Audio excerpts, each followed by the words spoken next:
Growing up in Italy, it's very, very different from the UK. You know, when I first came here, it was a big culture shock. Where I used to live in Bari is a city right next to the sea, so the sea was a big influence on me. You know, I used to go to the beach a lot, even in the winter. We used to go, you know, for walks, me and my parents and my sisters, and it's just totally different. In Italy, you know, the music scene, there's a lot of hip-hop and reggae listeners over there. Yeah. It's a lot of, it's very different from the UK.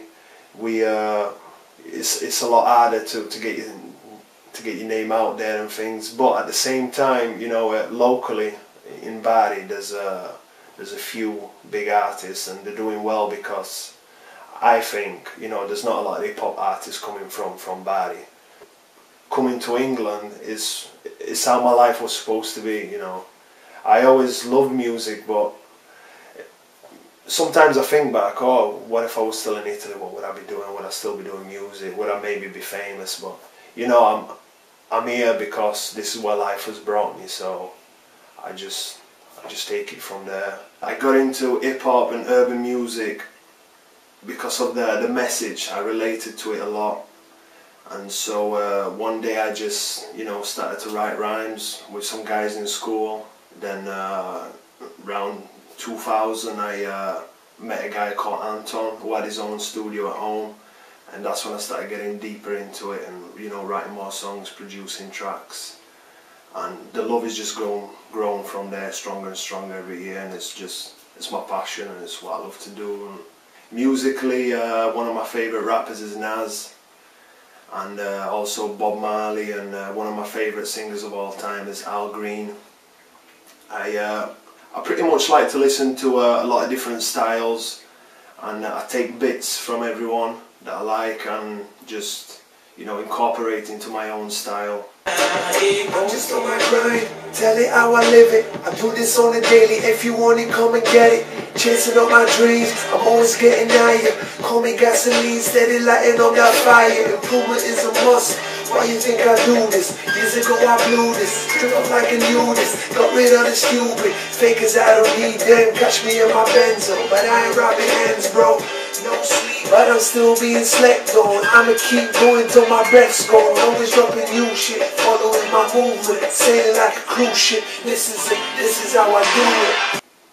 I struggle sometimes to put my style in a bracket sort of thing, because I've done like a reggae track, hip-hop tracks, I sing, I rap, and I'm still finding that space where, I don't know, where you can say, oh, that's definitely an Attilio track.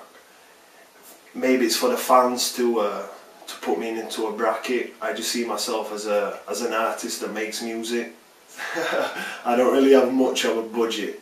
What I try to do is I try to use whatever I have to the best of its possibilities. So you know, I don't try to overdo things. I've only, like when I make videos, I have a little HD camera. The internet's probably the best thing that's ever happened for you know, independent artists. You can make a song, you can make a video, and you can put it on the internet right away and get feedback from the fans and things.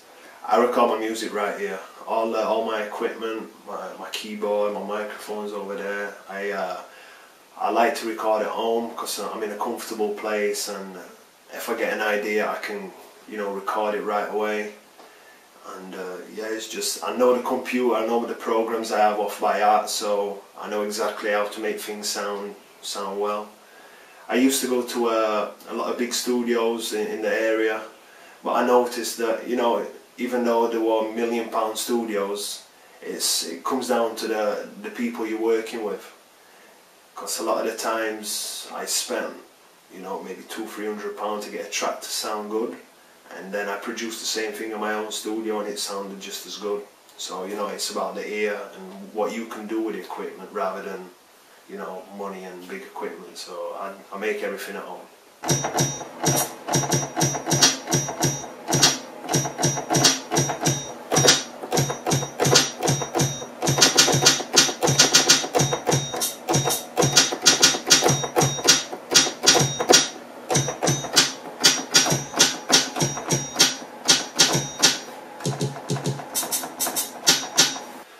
Actually, a few years ago, when I used to be with a record label in Leeds, I spent a lot of time with them, put my everything into them, and didn't really get what I wanted back. And I took that on board, and I thought about the whole situation, and I learned a lot from them. So what I did, I took the positives out of the negative situation, and I used them to my advantage. And you know, really, what I really did better than what I did before is I started planning my moves rather than just, you know, oh, I'll just record a track and upload it. I've started like planning things out, you know, make a video, put out a little preview, let people know what's going to happen, then build a fan base that way and build a bit of, you know, buzz rather than just, oh, this is my new track, you know what I mean? So I try to be more planned. In the near future, I'm working on my new mixtape right now, mixtape / album, and what I'm going to do with this one is sing a lot more, because people have been telling me in the past, you know, you're a good rapper but you can also sing. So I'm going to showcase that side more, and I would like to collaborate with somebody in the UK who's, you know, at the same level or even on a higher level that could help me get, you know, to newer places. You know, I sing and rap just like Drake, but because he's already out there and he's made it big, now people are coming to me saying, oh, you know, you're trying to sound like Drake by singing and rapping. But it's something that I've been doing for years, but because he's at that level where everybody's seeing him, people think, oh, he's done it first, everybody else is kind of copying. But you know, it's not the truth, it's just that he's got there before me. So also the style, you know, a lot, the pop culture, everybody like follows the latest styles. I try to keep up to date with that, but also, you know, put my own vibe into it, my own input, and just stay true to myself, really. That's the main thing.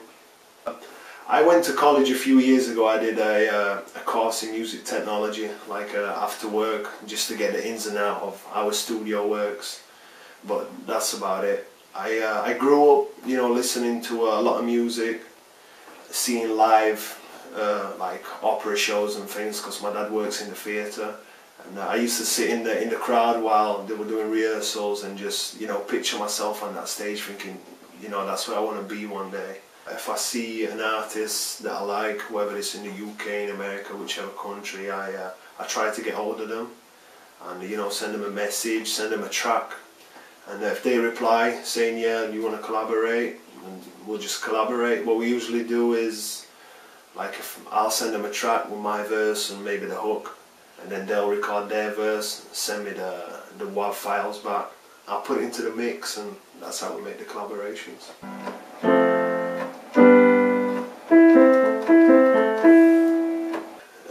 Before I go onto the stage, usually I become an arsehole. I focus into the zone and I don't really talk to anybody until you know, it's my time to go on, and then it's like I let go.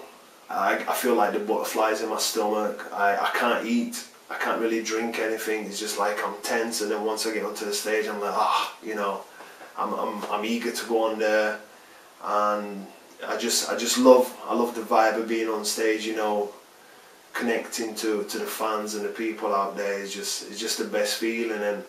But the strange thing is, though, even, you know, I could be on stage half an hour, but in my head it feels like it's just gone in a second, and then when I come off stage it's like a blur. It's like, oh, what just happened?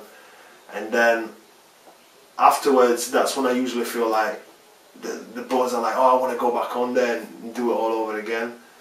Leasing beats means like a producer has made a rhythm and it's put it on his website, and you can either buy the beat exclusive, so only you can use it, or you can lease it. Lease it means it's like you're renting the beat, and usually what they do is they give you a contract where you lease it for either a period of time or amount of sales. So like the ones I lease, most of them allow you to sell up to 2,000 units, and then after that you either have to buy the beat exclusively or you have to release it.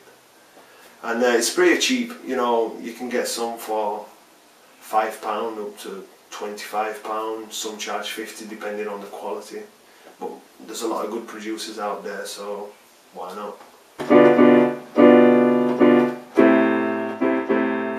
Definitely some new music, new videos, but I also like making movies, so I will probably, you know, try and help out people and make some videos for them.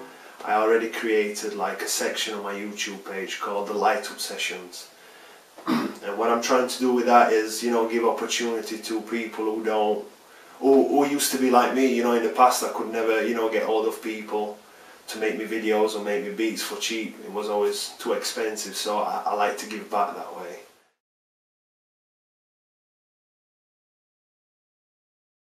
Big shout out to my peoples in Italy. Forza Bari, Baresi si nasce, non si diventa. Ci vediamo quest'estate. Keep listening to the music and I'm out, y'all. Peace.